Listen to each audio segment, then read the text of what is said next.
We have already known that the light exerts pressure on the surface on which it incident. We also know that light is an electromagnetic wave. Again, in the beginning of this chapter, we have known that the radiation is also electromagnetic wave.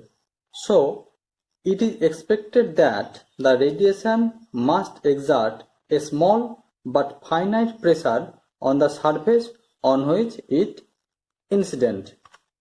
Again, when an enclosure filled with thermal radiation and as radiation carries energy, the energy density of the radiation must be significant. Dear students, in this lecture, we shall derive the expression of radiation pressure, energy density and pressure of diffuse radiation. Finally, we shall derive the relation between the energy density and pressure of diffuse radiation. We can derive the expression of radiation pressure directly from quantum theory.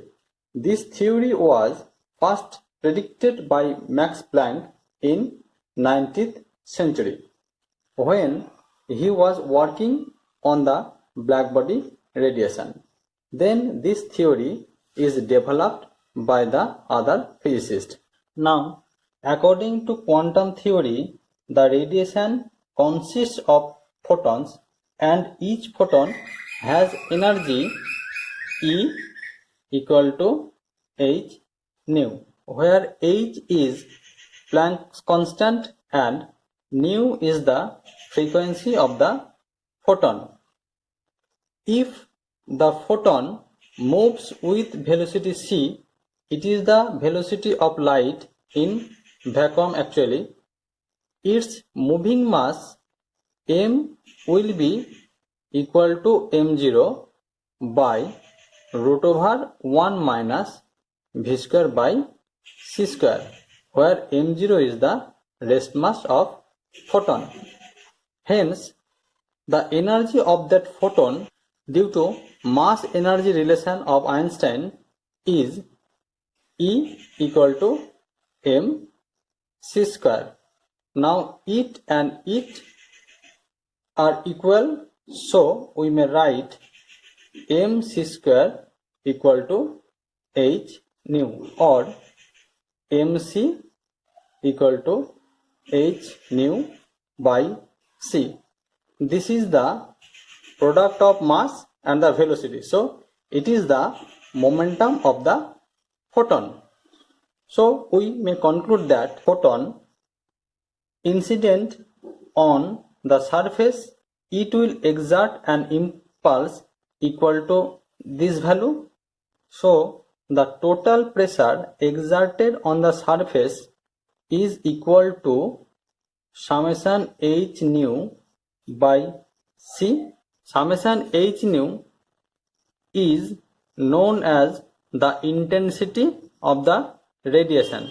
So the radiation pressure may be represented by P equal to I by C, where I equal to summation h nu, which is the intensity of the radiation. So this is the final expression of radiation pressure.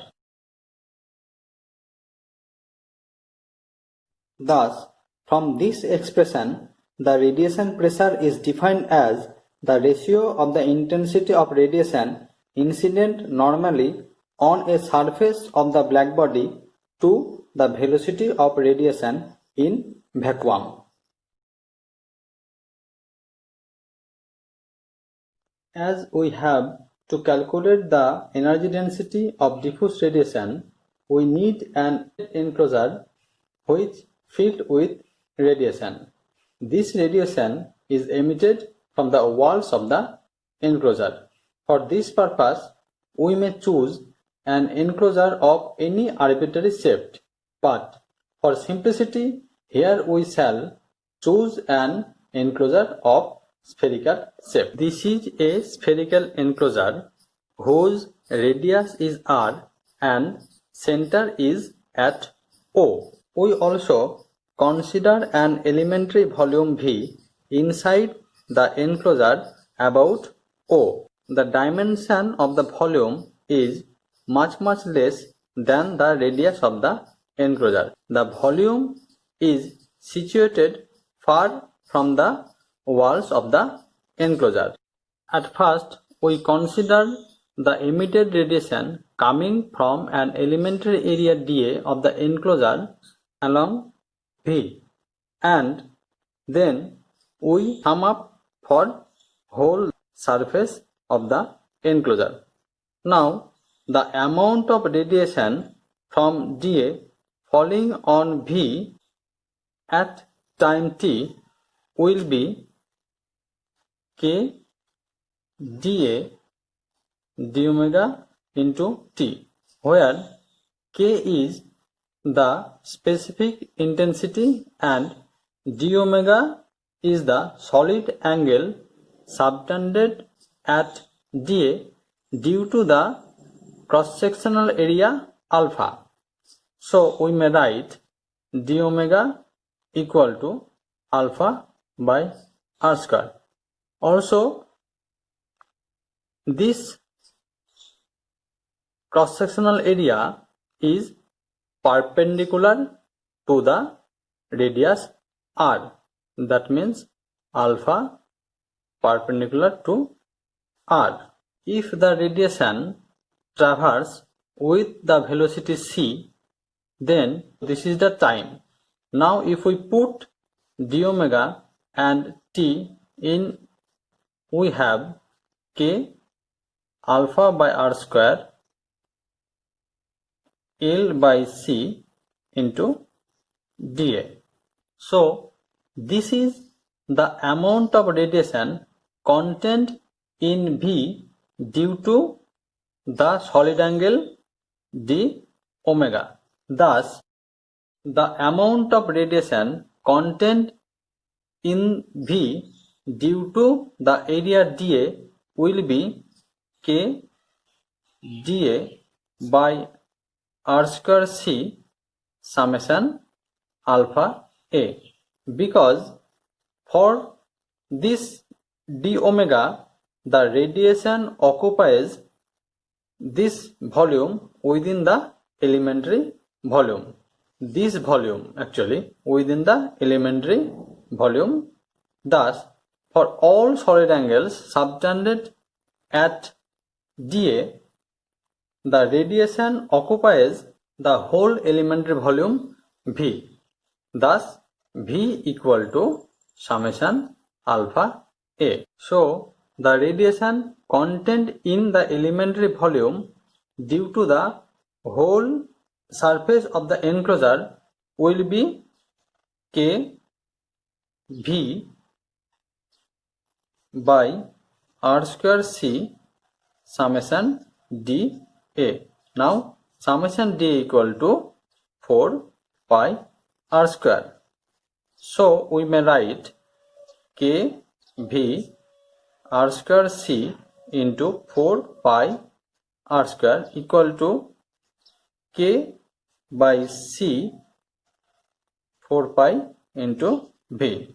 Thus, the energy density due to the diffuse radiation will be 4 pi k by c, because energy density is defined as the energy content per unit volume. If it is the total energy contained within the volume V, then the energy density will be E by V, and this value equal to 4 pi k by c.